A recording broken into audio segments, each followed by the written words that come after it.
Emmanuel, the God with us who saves.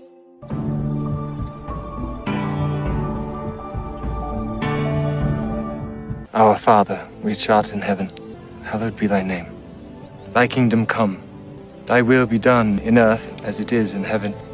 Give us this day our daily bread, and forgive us our debts as we forgive our debtors. And lead us not into temptation, but deliver us from evil. For thine is the kingdom, and the power, and the glory forever. Amen. Magandang araw po sa inyong lahat. Nandito na po kami uli. Ako po si Brother Jings. Kasama ko po si... Kuya Joe Domingo. At ang aming pong topic ay yung ongoing na episode 4 na po kami ngayon, Our Father. At napakahirap po explain kung sino ang ating Ama. Hindi mo ma-describe, ang dami mo sasabihin eh. Paano mo sasabihin yung itatay mo humingi ka, ibibigay, kahit na imposible, ibibigay. Mapapaniwala ba natin ang...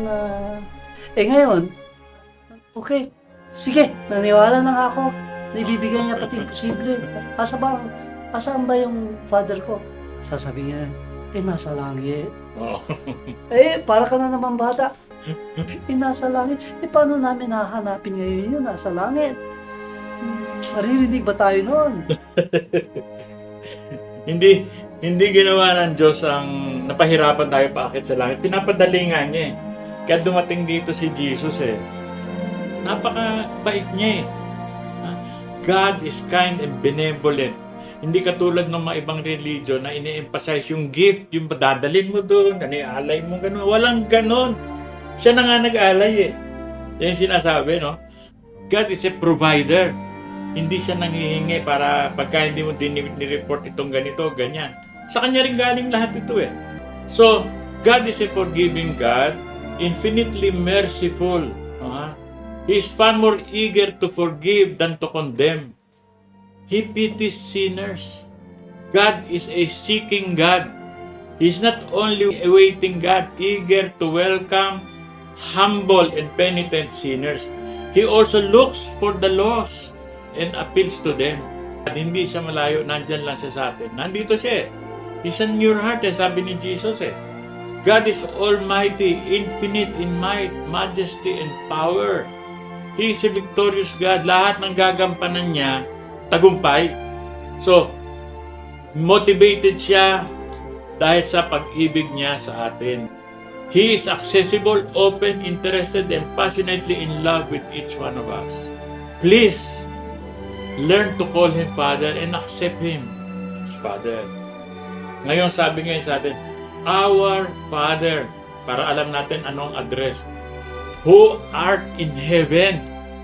Ngayon, sa Genesis chapter 1, nandun makikita mo na eh. In the beginning, God created the heaven. Nilikha lang niya yung langit eh. Mas malaki pa siya sa langit. Kaya baka alam nyo yung langit na tinutukoy natin, yung universe, no? It is something beyond that, no? So, kung wala pang langit, saan ang galing ang Diyos? Yan ang matatanong mo. Nauna pa siya rin sa langit eh. God existed even before time. Sa atin sa science, nung sabi rin sa Big Bang, yung time at saka yung space, itong lugar natin, itong pinalalagyan natin, sabay yan eh. Basta lumabas na gano'n, nag-umpisa rin yung time. Psalm chapter 90 verse 2, no? Bago mo pa ginawa yung daigdig, even from everlasting to everlasting, ay Diyos ka na. Kaya yung heaven na yan, napakaabang tirahan ng Diyos yan para ilagay niya yung sarili niya. Mas higit pa ang laki niya dyan eh. So from everlasting I was established, sabi nga sa Proverbs, from the beginning, from the earliest times of the earth. Sabi ni Jesus, mahal ako ng Ama ko. Bago pa nilikha ang lahat nito, itong lalo na itong daigdig na ito. For He was foreknown before the foundation of the world, but has appeared in these last times. Itong panahon natin na ito na yung mga huling panahon eh. Yung last na yun, simula nung year na pinanganak siya. That was 2,000 years ago. Ito na yung last chance, last times for the sake of you. Who has saved us and called us, not according to our works, but according to the purpose of God and grace, which has granted us in Christ Jesus from all eternity. Pinapunta niya si Jesus, imbis na magpadala siya ng mga prophets pa. Kaya wala na mga prophets ngayon eh. Magpadala siya ng mga prophet, nagpadala na siya si Moses, hindi pa rin sila sinunod. Ngayon si Jesus na, subukan natin itong mga Gentile na to. Ha? Andito tayo Gentile. Tapos babalikan ni Jesus yung mga Jews. 822,000, sabi nga, mga remnants bago matapos itong panahon natin ito. Hindi katapusan ng sannilikha ito, katapusan ng isang panahon, the age. Katapusan ng mga titigas sa ulo, itong age na to. Kung tawagin natin tayo ngayon, the age of the church. Ano ba yung time? Yung time, maralaman nyo lang yan. Pag may nagbago, sabi before and after, bago mga ginalaw to, tsaka hanggang sa pinupuntahan nyo, may time. Pero kaya nga, because God is not changing, He is not covered by time. Perfect na siya eh. He is beyond time. Yun ang ending natin. Kaya mauna yung ending ng bawat sa atin bago niyo pag-usapan yung the end of the Lord. Huwag natin pag-usapan yun. Tayo nasusukat natin yan sa pagkilos natin. Parang slice yan ng panahon, ganito. But the worst loss na mawala sa'yo, ay mawala sa'yo ang Diyos. Na alam mong meron Diyos. Yan yung pinakamasama. Yung regret mo, walang katapusang regret yun. No? Para ba may nagbibigay sa'yo ng ticket sa loto, binigay siya, ito mananalo to. Palitan mo na lang ako ng isang sandwich dyan. Hindi mo binili dahil hindi ka niniwala. Tapos nanalo.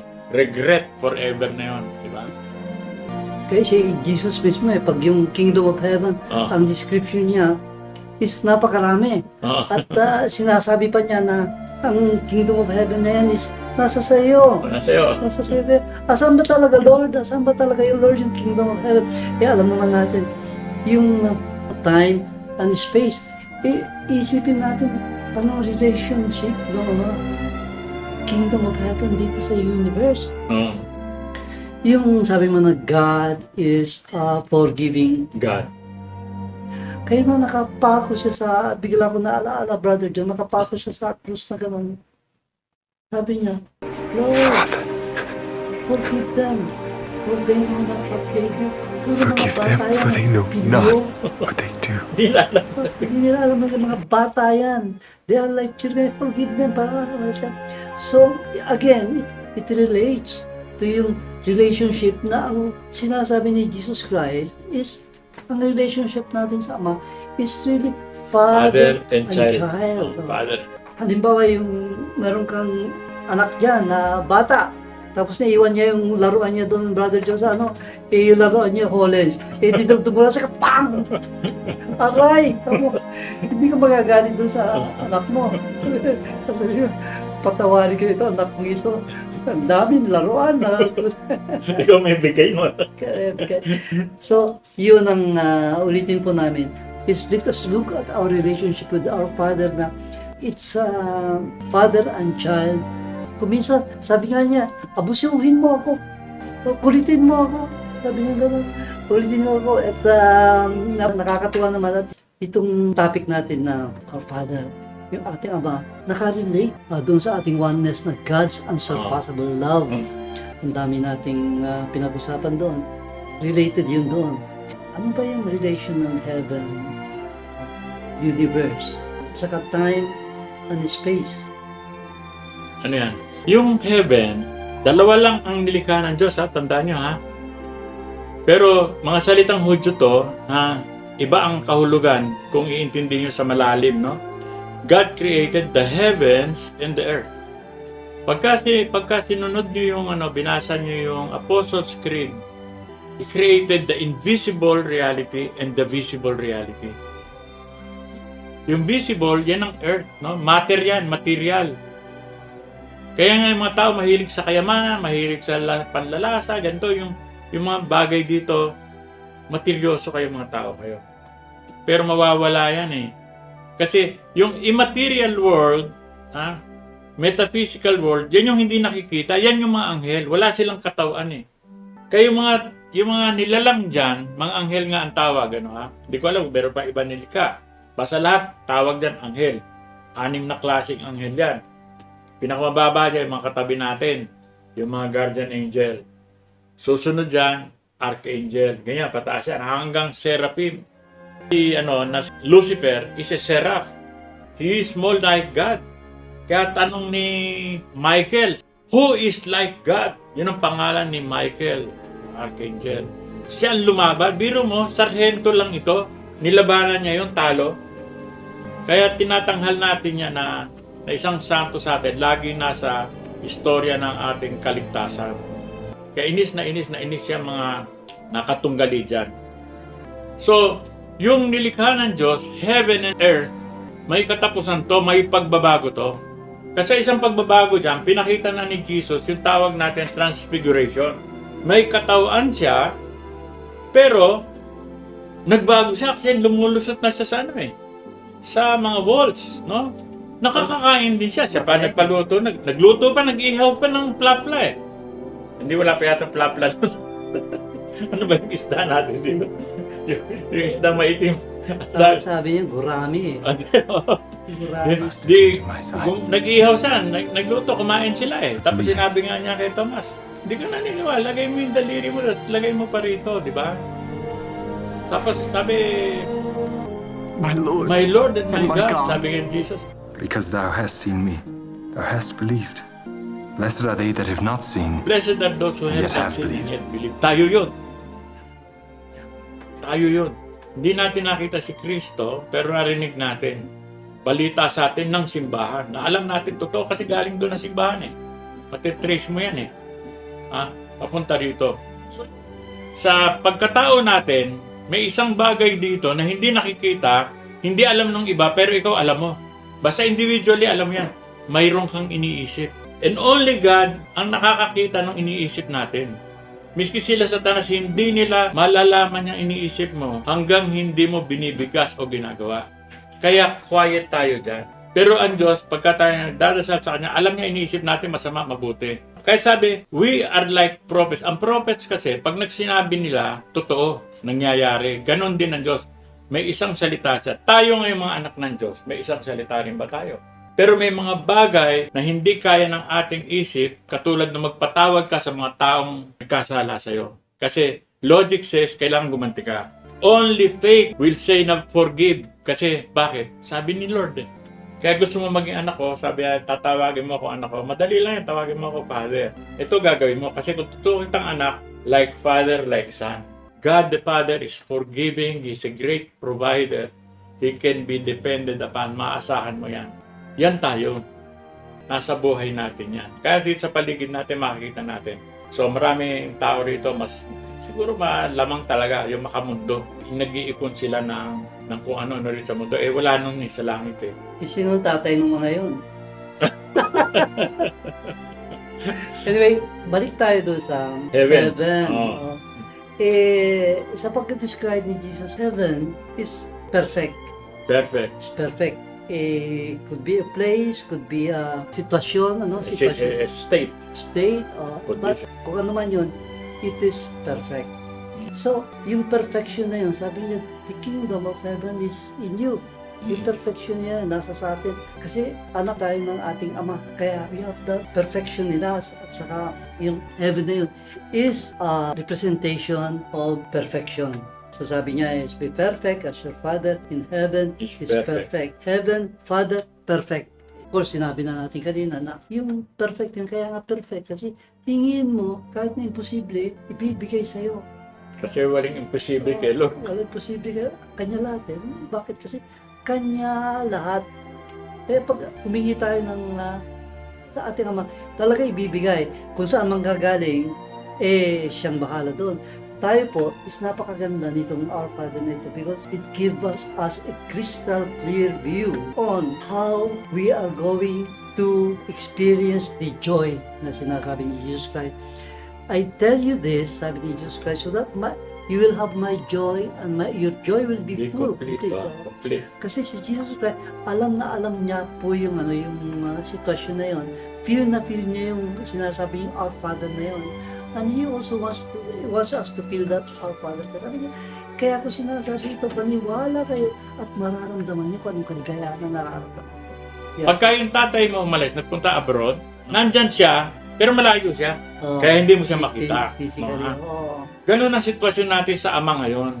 Pero yung Ama natin, balik tayo doon sa Adam and Eve. Kumbaga, yung Ama natin ngayon nasa New York. Pero nung iniwan niya yung mundo, kay yung bahay kay Adam and Eve, nung matino pa sila, nung masunurin pa sila, kumpleto ron, merong camera doon, ganito. May internet, may cellphone sila. Kaya miski yung Ama nasa New York, nakikita nila. Pinalaya sila doon sa bahay. Di wala na. Gagala-gala sila sa kalye. Pero alam nila, ang God, nando sa New York. Wala silang aparato. Kasi wala sila doon sa bahay. Ang tawag ngayon doon, yung nakikita mo, nandito ka sa lupa, pero nando siya sa langit. O nandito ka sa Maynila, nando siya sa New York. Ang tawag doon, beatific vision. Nawala yun. Yan ang isa sa mga nawala doon sa pagsuway ni Eva. Ano ko itatanong, Brother John? Garden of Eden. Oo, Garden of Eden. It is supposed to be also a perfect place. Yes, But of course, it is a place. it is a place. It's a place. So, explain mo nga doon sa nagtatanong sa atin na bata, Brother Oo. John. Yan yung bahay ni Eva at ni Adan bago sila pinalayas. Kompleto ron. Lahat ng hanapin mo nandun. Yan yung pupuntahan natin pagka wala tayo kasi it's going to be in an upper plane tapos kompleto. Babalik yung galing natin nung araw Ngayon, asan yung paraiso? So maraming theory dyan. Ako naman, naniniwala ako na ang paraiso, itong earth mismo. Dito kasi nilagay ang tao. Ito ang center ng lahat ng nilikha. Ginawa ni Lord lahat. Ginawa niya lahat yan. Tapos pinili niya ang tao dito. At ito ang kiniinggitan ng 1/3 na anghel. Bakit sino ba yan? Huli ang kulelat yan Diba? Pero sinasabi ni Jesus, the last shall be the first. At yung relasyon natin sa Ama na yan, very unique yan. At yung pagiging Ama niya, hindi siya parang Ama ng isang bayan o ng isang bansa na maraming tao. Sa mata ng Diyos, isa lang tayong tao dahil sa katawan tayo ni Kristo. Kaya tawag sa atin, body of Christ. Nung ginawa niya yan, basta kasama ka rito, wala ka ng kasalanan. Kaya pagka nagsumbong na ron, sabihin natin, Judgment Day. Ito si Kuya Jing, ito, ganito ginawa. Sasabihin ni Jesus, binayaran ko na yan. Ano na naman siya? Alam niyo sino magsusumbong doon? Sino yung piskalya doon? Sila Satanas. Kanya sabi, they are the accusers. Bayad na. Bayad na Bayad na pala. Talo na naman tayo dito. So yung hindi sumali doon sa bayad na yon, na libre naman, hahatulan yon. At malalaman na, sabi, lahat daw magsasabi, tama ang Diyos. Very fair lahat. Tama kami, doon kami. At miski payagan naman tayo, alam ba kami ni James, masalbahe kami mga tao. Hindi kami nagkaroon ng faith kay Jesus na iligtas kami. Yung langit, parang patin na napakaganda. Imbitado rin tayong lahat Kaso pag wala kang damit, asiwa ka. Lalabas ka talaga Nasubukan nyo na ba yun na pumunta ka sa isang party ng mga kamag-anakan nyo? Tapos imbitado, tapos nandun ka. Asiwa ka, hindi ka mapalagay. Lalabas kang pusa Pwede ba sa langit itong damit natin yan? Hindi, bibigyan tayo bago na. So, yung heaven, pag-explain natin sa mga kabataan niya, makikita natin yan kasi nawala na sa ating kapasidad na makita yan. Who can explain? Yun daw, lugar na yun, no man has ever conceived. Sila Paul na may sabi niyan. No man has seen, no man can conceive what is there. Beyond concept natin, beyond expression. Pero dito pa lang mararanasan natin yun. Yung mga tao na nakipag-peace na kami ni Lord, payapa ka healthy ka you are at peace. Kasi sa mo, anytime, Lord, pwede na ako. Ready na ako. Gusto mo ngayon na, Lord. Yun ang kasasabi lang natin na sabi ni Jesus Christ, I'm telling you this, that you will feel my joy, and your joy will be full and complete. Yung pong pag-feel ng joy ni Jesus Christ, sinasabi niya, dito po sa mundo yun. Hindi sa langit. Sabi niya, mararamdaman niyo yung kaligayahan ko dito, habang nandito kayo sa mundo. May pumasok sa isip ko, Kuya James. Sabi, teka mo na, Kuya Joe, sabihin mo to, may isang tao na complete na si Mama Mary. Full of grace. Full of grace. Ano yung grace na yun? Si Jesus Pag sa'yo, nasa iyo si Jesus, puno ka na eh. Kaba, remember, Oo. bata rin si Mama Mary, no? Bata yun. 14 years old siya. Nung kaya naniwala agad. Oo. So you accept the grace. Libre itong grace na to binibigay sa atin eh. All we have to do is open our hearts, open our minds. Tapos, sabi ni Jesus, come and follow me. Kaya sila, tawag, follow me. Sunod lang sila eh. Tapos may sumusunod. Oh. Bakit ka sumusunod? Sabi mo, If any man will sabi come ko, after me, let asan him ang cross deny mo? Take up your cross. Take up. Take up his cross and follow me. Sabi ko, hindi ba? But anyway, umabot na po ang aming oras uli.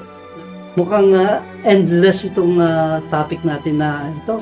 Kaya mga viewers namin, maraming salamat po at huwag ko kayong magsawa sa amin at huwag nyo kaming tignan. Ang tignan nyo, Si Lord.